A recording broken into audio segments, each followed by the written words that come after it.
Well, hello, my friends. Welcome to Granny B's house. I hope it's a good day where you are. Granny B's having a real good day. And I know you're remembering to be kind to all those people around you. Granny B has a really sweet story today about a little girl who wants a chair for her mother. It's called A Chair for My Mother, and it's written by Vera B. Williams. Let's just get started. It's kind of a long book, so we'll get started now. My mother works as a waitress at the Blue Tile Diner. After school, sometimes I go meet her there. Then her boss, Josephine, gives me a job too. I wash the salts and peppers and fill the ketchups. One time, I peeled all the onions for the onion soup. When I finished, Josephine says, "Good work, honey," and pays me. And every time I put half of my money into the jar. That's a big jar. It takes a long time to fill a jar this big.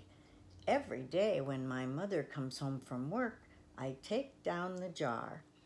My mama empties all her change from her tips out of her purse for me to count. Then we push all the coins into the jar.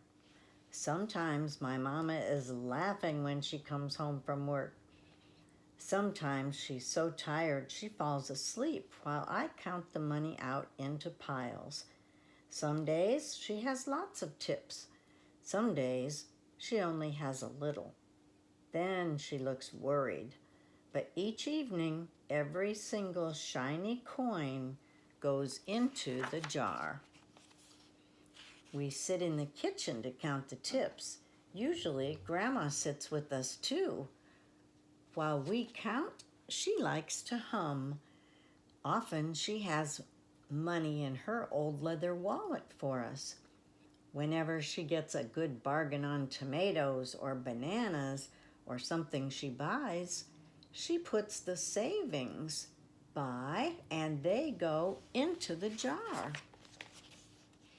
When we can't get a single other coin into the jar, we are going to take out all the money and go and buy a chair.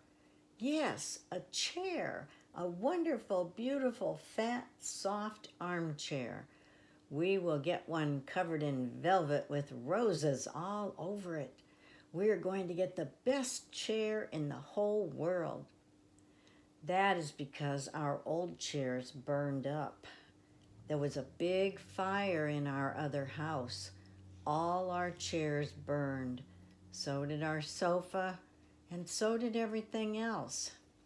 That wasn't such a long time ago.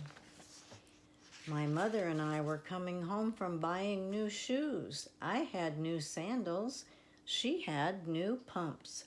We were walking to our house from the bus. We were looking at everyone's tulips. She was saying she liked red tulips, and I was saying I liked yellow ones.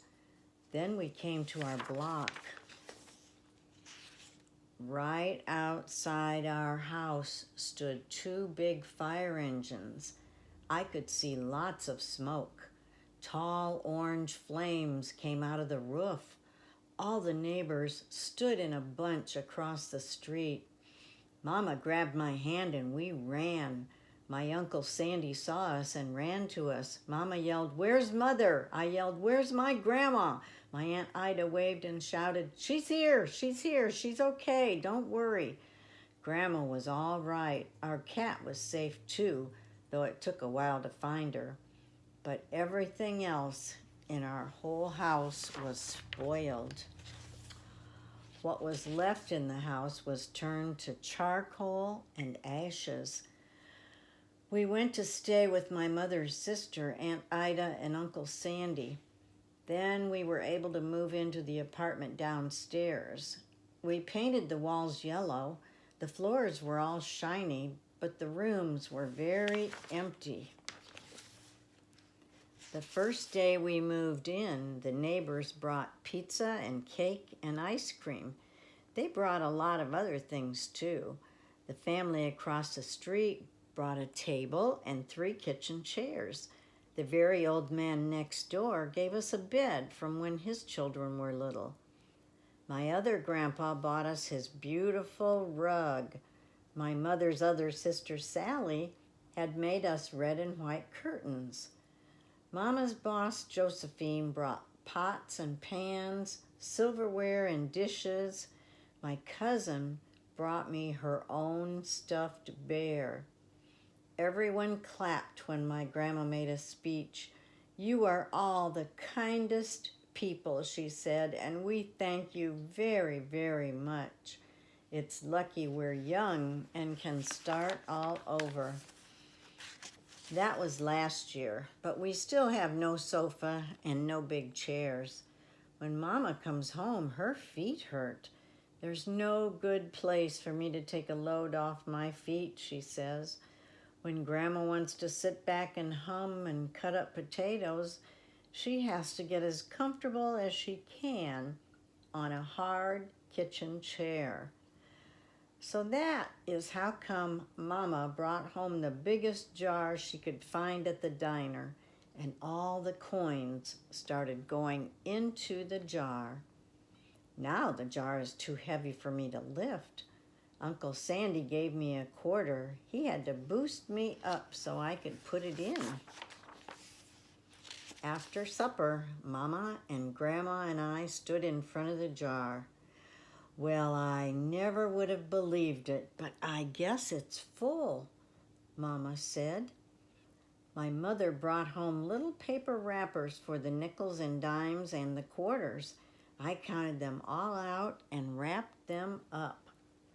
On my mother's day off, we took all the coins to the bank. The bank exchanged them for $10 bills. Then we took the bus downtown to shop for our chair. We shopped through 4 furniture stores. We tried out big chairs and smaller ones, high chairs and low chairs, soft chairs and harder ones. Grandma said she felt like Goldilocks in the 3 Bears trying out all the chairs. Finally, we found the chair we were all dreaming of, and the money in the jar was enough to pay for it. We called Aunt Ida and Uncle Sandy. They came right down in their pickup truck to drive the chair home for us. They knew we couldn't wait for it to be delivered. I tried out our chair in the back of the truck. Mama wouldn't let me sit there while we drove, but they let me sit in it while they carried it up to the door. We set the chair right beside the window with the red and white curtains. Grandma and Mama and I all sat in it while Aunt Ida took our picture. Now Grandma sits in it and talks with people going by in the daytime. Mama sits down and watches the news on TV when she comes home from her job. After supper, I sit with her, and she can reach right up and turn out the light if I fall asleep in her lap. Oh, how precious. Boy, have you ever had a fire? Granny B's never been in a fire, but boy, I know they make a mess. And when everything is burned up, you have to start all over again.